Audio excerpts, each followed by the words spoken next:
Barua ya Luka Modric kwa mashabiki wa Real Madrid. Wapendwa mashabiki wa Madrid, wakati umefika, wakati ambao sikuwa natamani ufike, lakini huo ndio mpira wa miguu, na maishani kila kitu kina mwanzo na mwisho.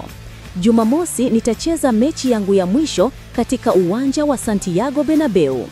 Nilipowasili mwaka 2012, nilikuja nikiwa na shauku ya kuvaa jezi ya timu bora duniani na nikiwa na malengo ya kufanya mambo makubwa, lakini sikuwahi kufikiria kile kilichofuata. Kuichezea Real Madrid kumeibadilisha maisha yangu kama mchezaji wa mpira na kama binadamu. Najivunia kuwa sehemu ya moja ya enzi zenye mafanikio makubwa katika historia ya klabu bora zaidi. Ninashukuru klabu kwa moyo wangu wote, hasa Rais Florentino Perez, wachezaji wenzangu, makocha na watu wote waliokuwa nami na kunisaidia katika kipindi chote hiki.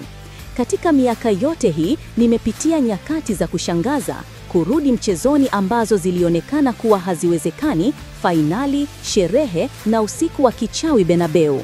Tumeshinda kila kitu na nilikuwa na furaha sana, furaha isiyo na kifani.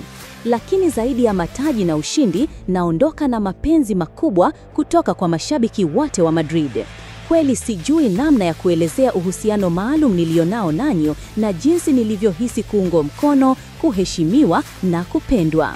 Sitawahi kusahau kila shangwe na ishara zote za upendo mlizoniahidi. Naondoka nikiwa na moyo uliojaa fahari, shukrani na kumbukumbu zisizofutika. Na hata kama baada ya kombe la dunia la klabu sitavaa tena jezi hii uwanjani, daima